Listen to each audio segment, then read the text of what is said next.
welcome to Pharma Guru, and in today's class we will be dealing with something very important. Something very important about COVID-19, that is the pathology of COVID-19. Yes, I haven't written anything about the pathology because before getting into the pathology there are some things that we should be aware of. After this we will get into the pathology in the same video. So in the year 2002, an outbreak was seen in the form of SARS, that is Severe Acute Respiratory Distress Syndrome. Severe Acute Respiratory Distress Syndrome in the year 2002. Now, from where did that outbreak came? It is that the outbreak came from a bat. The reservoir for the virus was a bat, but somehow the virus inside the bat mutated itself and became able to affect a civet. Right? Now, years later, the virus in the civet again mutated itself and was able to affect the humans. A similar kind of outbreak was seen a decade later in 2012, that is MERS, Middle Eastern Respiratory Distress Syndrome. In the MERS, as like that of SARS, the reservoir for the virus was the same, the bat. Somehow, like the last one, the virus mutated itself, and this time it was affected by camel. The mutated virus affected camel, where the virus mutated again and affected humans. Now, next one is what is happening around us. The COVID virus, that is coronavirus, this is 2019. Again, the reservoir is a bat. In bat, the virus reservoir is a bat. Somehow, the virus in the bat mutated itself, and till today point, we believe that the mutated virus affected an organism known as pangolin. It's not completely known, or it's not proven that pangolins are affected, but we believe, till all the evidence we have, we believe that the mutated virus affected pangolin, and somehow the virus again mutated in the pangolin, and now it is causing devastation to the world. Now, an interesting thing that you should have already noted in this is, all the virus, whether the SARS, that is Severe Acute Respiratory Distress Syndrome, or the MERS, Middle Eastern Respiratory Distress Syndrome, or the COVID-19, the reservoir for the virus is the bat, the common one. One more thing that we should compare between these three is the mortality rate or the fatality rate, right? The fatality rate is calculated by an equation, that is the number of deaths divided by total number of cases multiplied by 100. And the fatality rate of the SARS in the year 2002 was found to be 10%. The fatality rate of Middle Eastern Respiratory Distress Syndrome was found to be 34%. But fortunately, the fatality rate of COVID-19 is just, to where I know, is just 3.7%. And we should be happy to know that some researchers or some studies states that the fatality rate of COVID-19, that is 3.7, is not actually right. It should be a lot lower than 3.7. Now, why is this? Just a simple thing is that we know in COVID-19 we have symptomatic patients. Also, we will be having asymptomatic patients who are not still diagnosed with COVID-19, but they still have COVID-19. That means if we take the asymptomatic patients as the affected one, the total number of cases will rise, and as the denominator rises, the fatality rate should be dropping below 3.7. So that's a kind of good news. In this aspect, we should look into another terminology, that is R0. R0 is also known as the reproductive ratio or the degree of spreadability. It means to how many person a single individual can spread a disease. Like if a COVID affected individual is standing at a position and if he is performing any activity that can be a cause of spreading of the disease, like sneezing, coughing, or spreading out any of his body fluids, it is assumed that in COVID-19 the R naught value is somewhere between 2 to 3. R naught value of COVID-19 is between 2 to 3. That is, if a single individual stands in a public place, he spits, he sneezes, his droplets can affect a minimum of 2 to 3 people. That is the R0 value. We will take the worst scenario. We will take 3 as the R0 value for COVID-19. So what happens is, first, a single individual was affected with COVID-19. Now since the R0 is 1, and if this person comes into a socially crowded area, according to the R0 value, he should affect 3 more individuals. That is 1, 2 and 3. This single individual affects the 3 people, right? Now, each of these 3 people will affect another 3 people. So the first one will affect 3 people, second one will affect 3 people, and the third one will affect 3 people, which in total comes as 9 affected cases. Then each among these 9 will affect among 3 again. It will lead to a total of 27 cases. Right. Interestingly, we will compare it with another disease, that is the influenza. It is believed that the R0 value of influenza is 1.3. Okay, we will roughly take it as 1. That is, if an individual is affected, he can spread the disease to 1. He can spread the disease to 1. He can spread the disease to 1. So what happens? At first, how many cases? 1 case.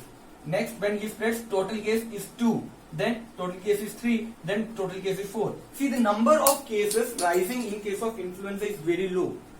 After 3 transmissions, it is only 4 patients. But in case of COVID-19, after 3 transmissions, it is 27. Right? Almost 6 to 7 times that of influenza. So if we will draw it on a graph, we will draw it on a graph. On this side, we will take the time, and here we will take the number of cases. See, in COVID-19, what happens is, as time progresses, the number of infected patients rose rapidly. So the graph will grow like this for COVID-19, right? For influenza, from a single individual to a single individual. So the graph of influenza almost goes like this. Good. So what we are right now trying to do is that we are trying to bring this graph down. Okay, we want this graph to come down. This is what we need. So what are we doing to bring this curve coming down? What if this individual does not spread to 3 people? That is, 3 people do not come in contact with that single individual. What if these 9 people do not come in contact with these 3 people? What if these 27 people do not come in contact with these 9 people? This graph will surely go down. And just for that, we are practicing all the guidelines that is given by the government. There is self-quarantine, do hand sanitization, wear mask, do not go into crowded places, do not spread the disease. So all these are done in order to bring this graph down. So that's all the basics that we should know before we enter into the pathology of COVID-19. So now let's enter into the pathology. So as we were talking right now we will move to the actual pathology of COVID-19. Before getting into the actual pathology, first we will see that how does the virus enters into our body. There are mainly 2 routes by which the transmission of this pandemic virus occurs. Either first one, the fecal-oral route, and the second one is the respiratory droplets. The fecal-oral route transmission is like a COVID-affected person uses a washroom and do not perform proper hand sanitation, and then the same individual touches other surfaces. The COVID virus is transmitted onto that virus.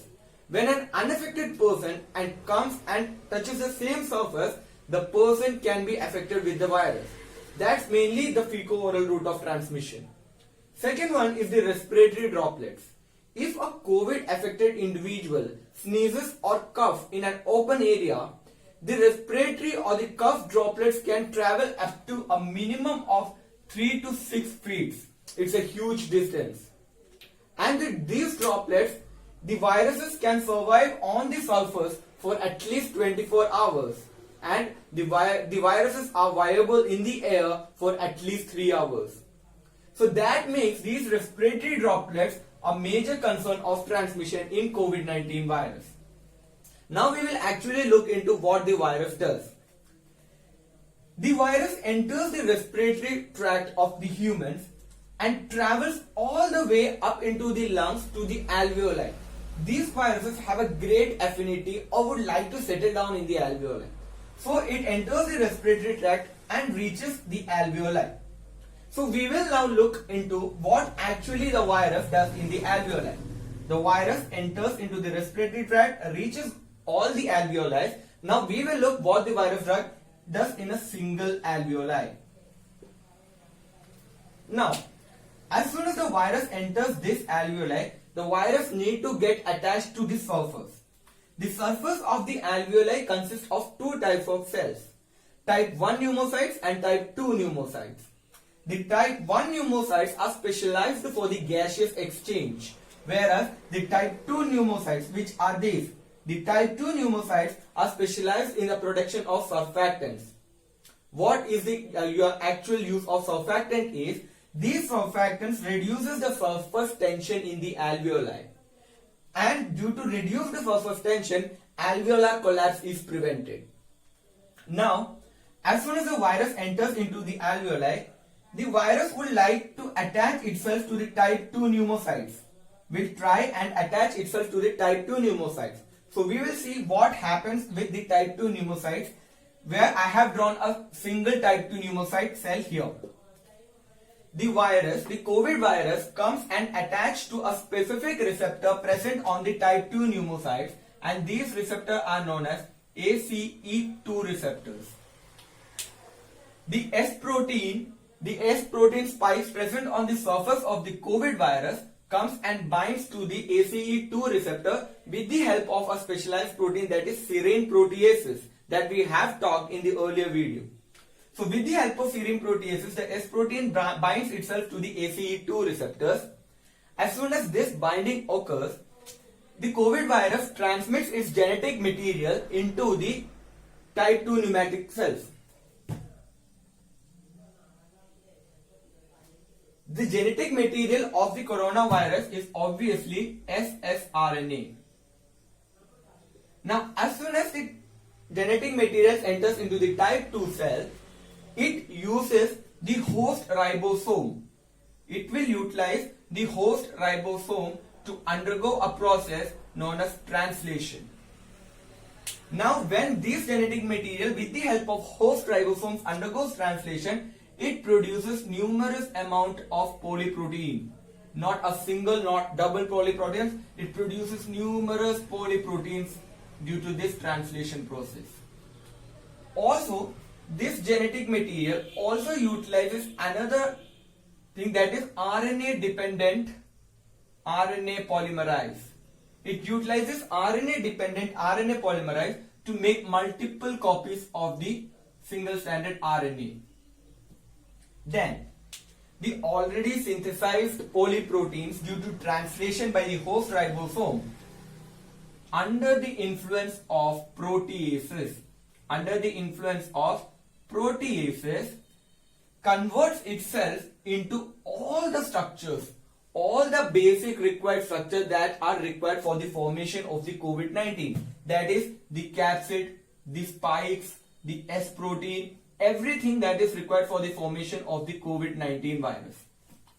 Now, when all the structures that are required for the formation of COVID-19 virus has been formed from the polyproteins by the proteases, and the genetic material has been multiplied by the RNA dependent RNA polymerase, these two products will combine and will form multiple COVID-19 virus. It will form multiple COVID-19 virus. When the multiplication of these COVID-19 virus complete, what would the virus like to do? Obviously, the virus would like to come out of the cell.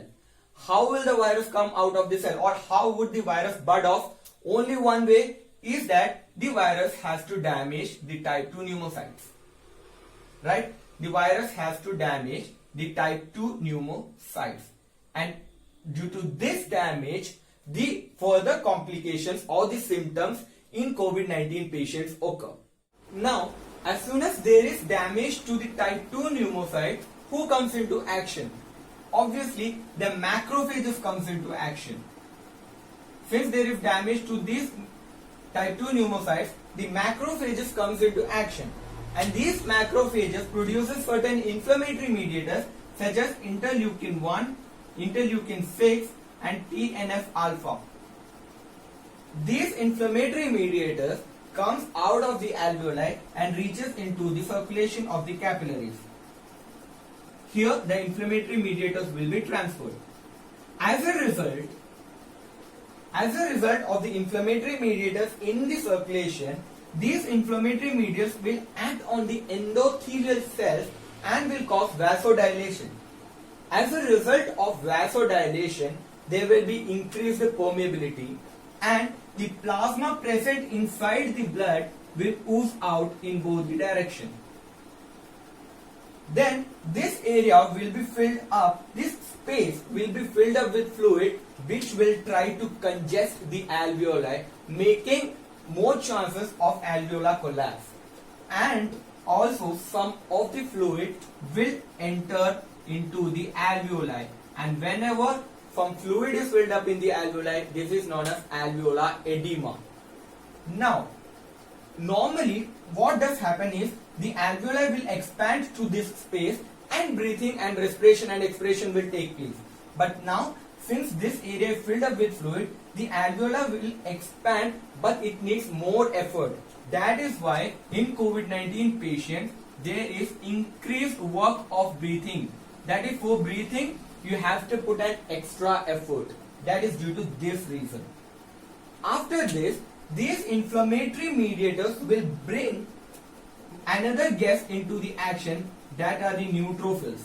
The neutrophils will come to the alveoli, and what is the primary objective of the neutrophil is to kill all the virus, all the COVID-19 virus, and in order to do so, the neutrophil release reactive oxygen species and some proteases into the alveoli.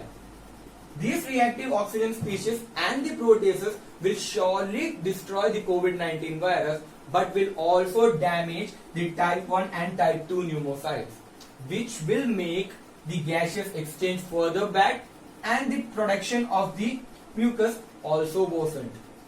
Now, we can see that the alveoli is now filled up with a lot of things, that it has macrophages, it has inflammatory mediators, it has neutrophil, reactive oxygen species, proteases, fluid, and the damaged cells and its debris will be filled in the alveoli. So there will be difficulty in breathing. That's why we will try to push it out by doing coughing.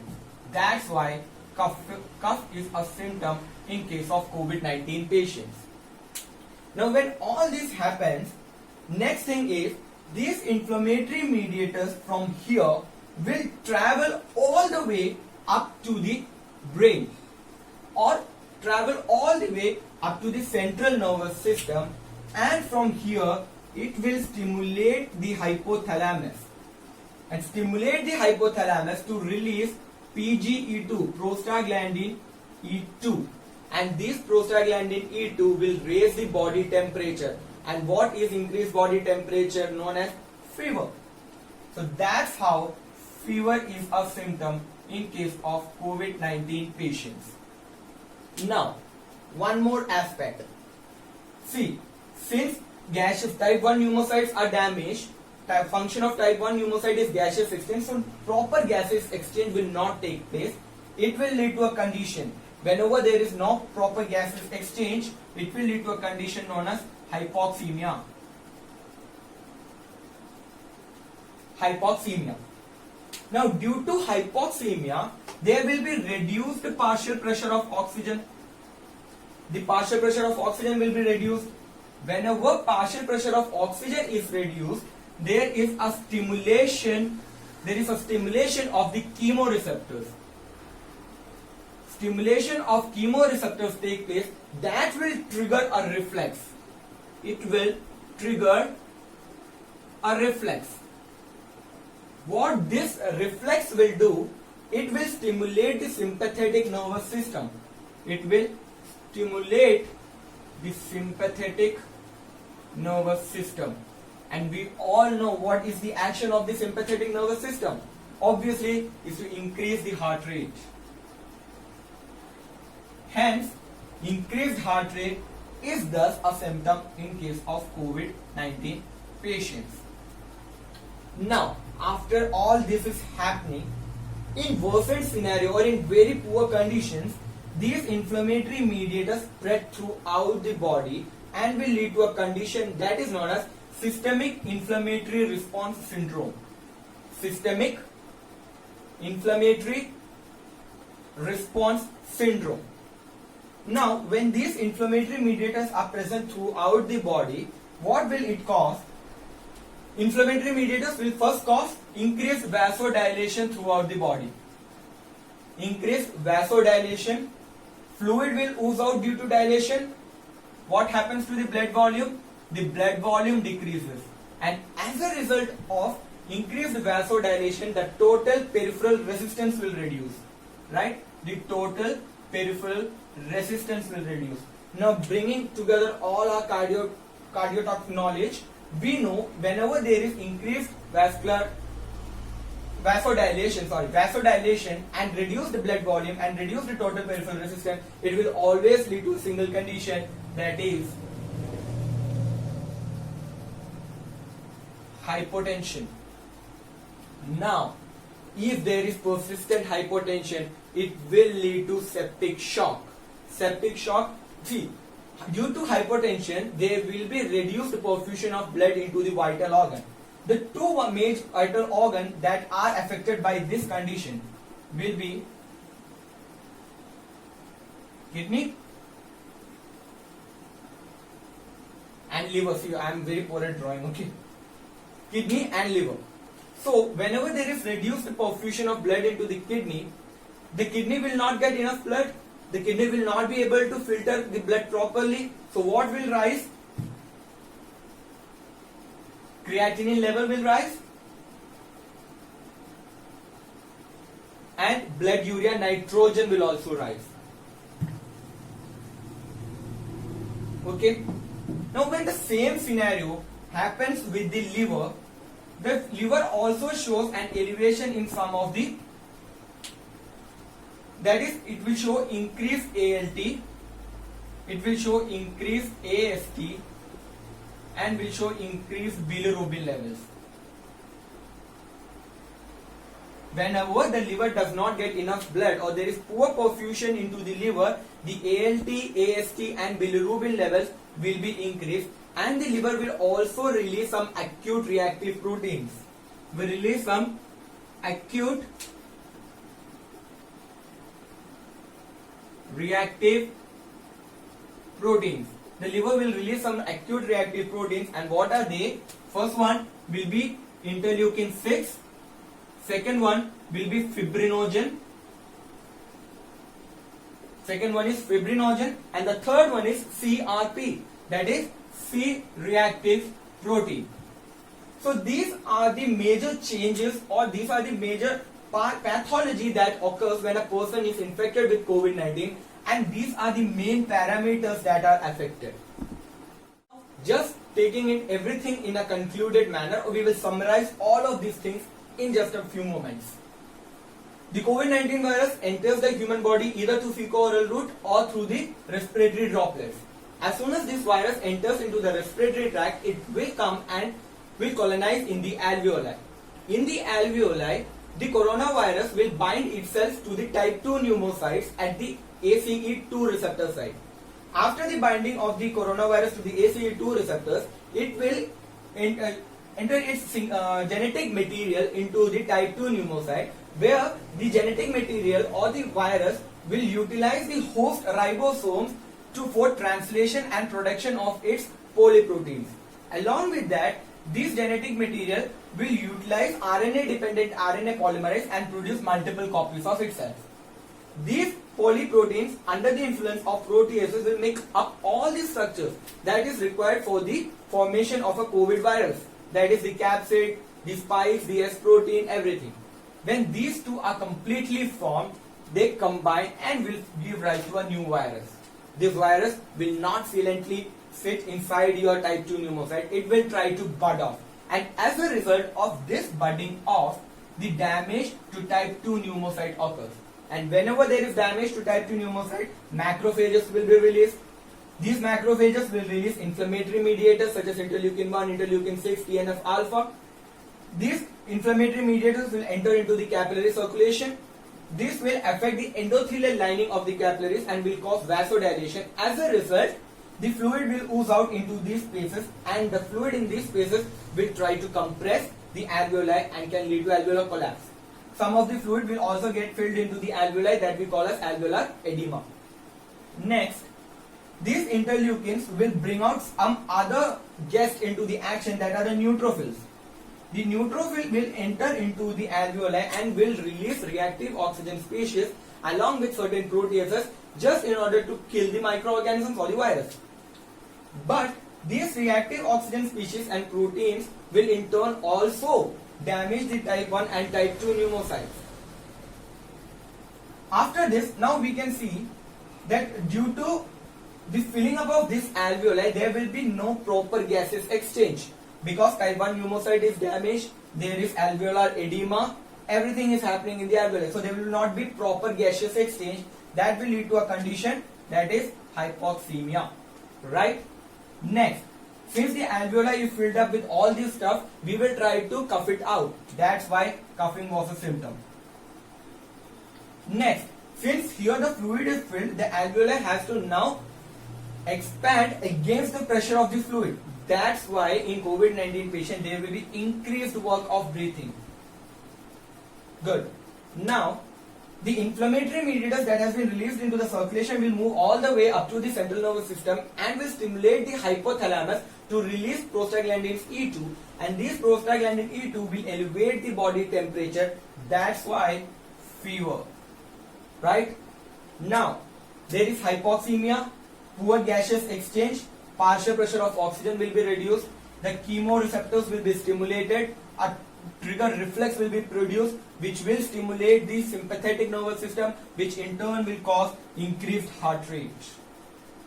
Now, after that, in worsened condition, these inflammatory mediators will move all throughout our body and there will be increased vasodilation. It will cause a condition known as systemic inflammatory response syndrome. So when the inflammatory mediators are all throughout our body, there will be increased vasodilation, blood volume will be reduced because plasma will ooze out. Due to vasodilation, there will be reduced total peripheral resistance, and all these will combine and get into one result, that is severe hypertension.